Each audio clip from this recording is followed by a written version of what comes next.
hygiene, service, the sign that says I analyze, the craftsman, the critic, the draftsman, what I call the perpetual perfectionist, an earth sign, the mutable earth sign born in the changing parts of its season, mutable meaning changeable, such as the other signs, Sagittarius, Gemini, and Virgo and Pisces are all mutable signs. It rules the bowels in terms of getting rid of our waste. Virgo, the Virgin. That's how I do mine. It's an M with a 7 coming off of it. Continuing with our drawing of the signs, we see the next sign of Libra. That's how I draw Libra. Libra is supposed to represent scales, a balance, saying I balance the house of courtships, marriages, and partnerships. Cardinal sign opposite our first sign of Aries, which begins the spring. This one begins the fall. The cardinal air sign having to do with intellect, ruled by Venus, love, affection, partnerships, again very sensual, and having to do with the 7th house, the house of partnerships. We see the sign of Libra. Continuing drawing our signs, we see the 8th sign, Scorpio. Some people add a little arrow there to emphasize it. As I said, it's an ancient symbol of the fallopian tubes, Scorpio. So basically, again, it's an M, ruled by Pluto, mass destruction for the purpose of rebirth. Probably the most misunderstood sign in the zodiac, a water sign having to do with emotions. The fixed one, born in the middle of fall, rules the secrets, the genitalia of the male and female. The sign of Scorpio, the governor or inspector, the 8th house, the house of sex and death, money of the dead, legacies. Here's how I do Scorpio. If you wish to add a little emphasis there, how's that for emphasis? Scorpio, our 8th sign. Continuing with our 9th sign, the sign of Sagittarius. It's basically a straight line, an arrow, and a line across it, seen as the archer, the sign that says I see, ruled by Jupiter, planet of great fortune and good luck, lover of laughter. Sagittarius, the mutable fire sign, ruling the thighs, seen as a centaur, always on target, a little too direct sometimes for some people. Joyous, religion, philosophy, our 9th house, Sagittarius. Continuing now, we have the 10th sign of the zodiac, Capricorn, one of the oldest symbols in the zodiac. This is how I do it, a line like this, and then around. Some people do their Capricorns like that. I do mine like that. I'm born at the end of the sign of Capricorn. We'll get into my chart later based on when I was born. And of course it's ruled by Saturn, lesson learning, achievement, ambition, fame. It's supposed to be a goat right here, if you will, and a sea tail there. It's supposed to be looking at you, and the adaptability of the ocean as well as it being an earth sign, ruling the knees, steadily climbing up the mountain no matter what the obstacles. Says I use, famous Capricorns, Mao, Martin Luther King, Elvis Presley. And there's how I do my symbol of Capricorn, the goat. As we continue now, Aquarius, the water bearer. Looks kind of like water or lightning or even an M. I first start up here, and it's basically a kind of zigzag line.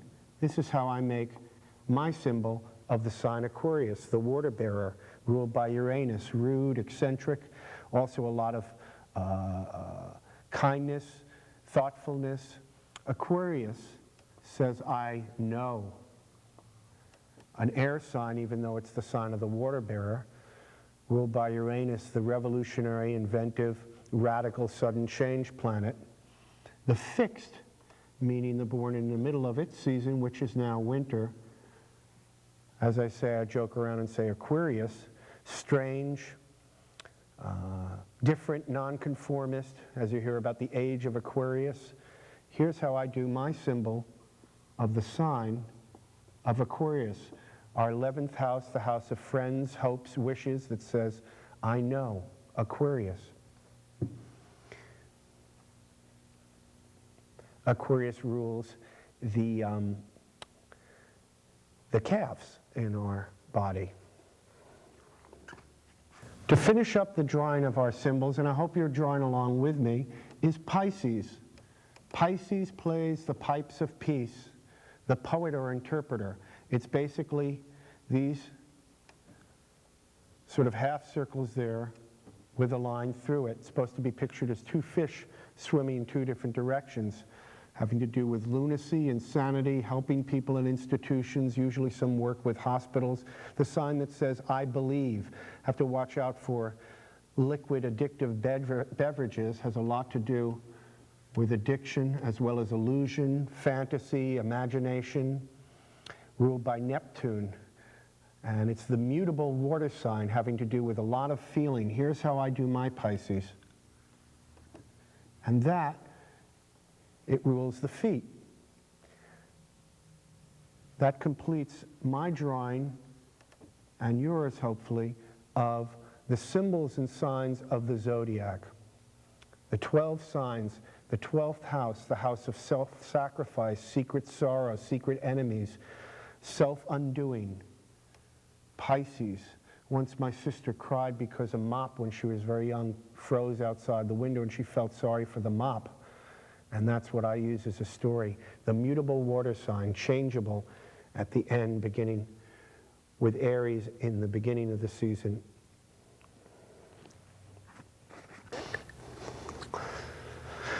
Let's continue drawing our symbols, how we do the symbols of the planets in this case. First we have the symbol of the sun, rules Leo. As you know, the great brightness, our consciousness. When you talk about your birthday, you're talking about your sun sign, who you are, your being. It's basically very simple. It's a circle with a dot, the manifestation of consciousness. The sun, that's our planet right there, probably one of the most important parts of your chart, they say. Rules the sign of Leo, as I say, has a lot to do with just real goodness. It's a supposedly benefic or good planet in astrology. We have the symbol of the sun, consciousness. The next symbol we have is the symbol of the moon, which is either done either way, depending on how comfortable you feel. It's basically a half circle, the moon. Add a little face there, sort of a weeping moon with a clown's face. The moon symbol is the subconscious, rules Cancer, dealing with our inside, our darker side. The moon is basically a neutral planet, isn't good or bad. We'll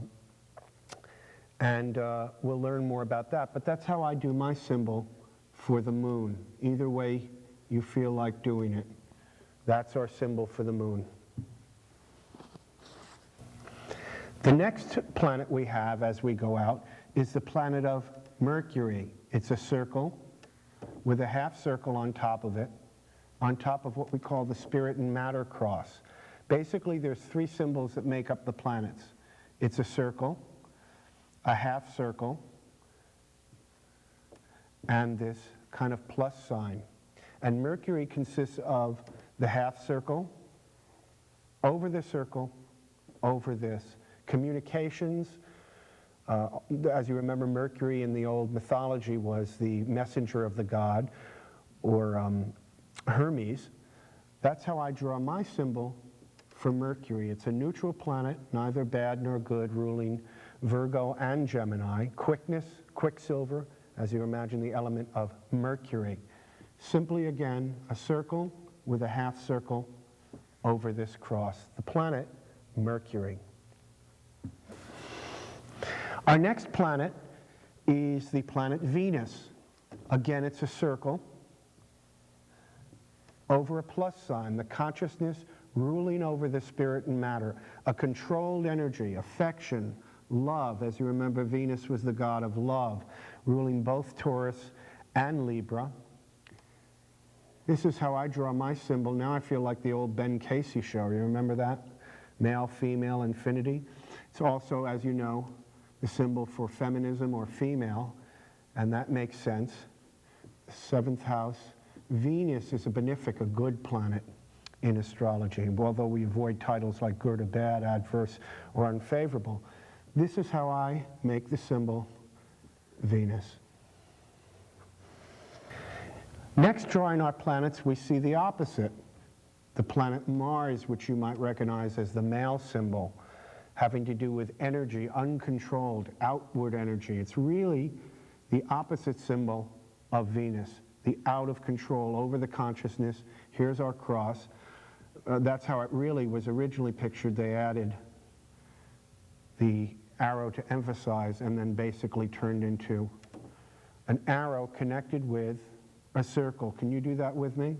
The planet Mars, hostility, hate, war, but lots of good things too. Muscular activity, exercise, competition, rules, Aries. The planet Mars, another simple symbol of astrology.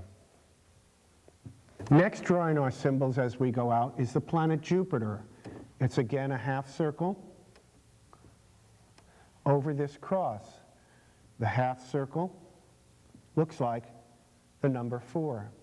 Jupiter, great fortune, great expansion. The opposite of Saturn, as we'll see, rules Sagittarius. Joyousness, good. It's a very benefic planet, meaning good. The planet Jupiter, of course, we know it's the largest planet. Expansion. You can see that the spirit, the subconscious is free of that. As I say, ruling the sign Sagittarius. Jupiter. I hope you're following us here on Let's Learn About Astrology. My name is Sammy here on GC TV, Channel 6 in Greenfield. Our next planet is a cross over the subconscious. Sometimes people see it as a sickle, as Saturn or Cronus is pictured with an hourglass and a sickle when your time has come, or scythe, however it may be. Your time is up, lesson learning, limitation, although it has great deal to do with lessons and learning, education, achievement, goals, social status ruling Capricorn, the top of the chart. As you can see, it's the opposite, whereas Jupiter is this way, Saturn is this way. And it's a malefic or nasty planet. You can count on it. Saturn is our next symbol of planets. As we go out, we find Uranus. I'm sure you'll have a lot of laughs about that. It's basically a Mars symbol, as we learned before, goes this way, with 2 subconsciouses on the side. The planet of sudden changes and disasters. Looks almost like the Pisces there. I hope you can draw along with me. It's a circle with a cross here and 2 subconsciouses. Uranus, disasters, eclectic, electric, invention, strangeness, sudden changes, as it's mostly known for. Not a good planet in astrology. Uranus rules Aquarius. Scientist, has a lot to do with science and non-conformity. Radical, revolutionary, overturning what has been. As we head out in our galaxy and our symbols, we have the planet of Neptune. It's a subconscious, intertwined. As I say, some people want to make it a little fancier because it's Neptune's trident. Remember, Neptune was the god that ruled the sea. By the way, Herschel was the other name for the Uranus planet. We see cross again, the plus sign,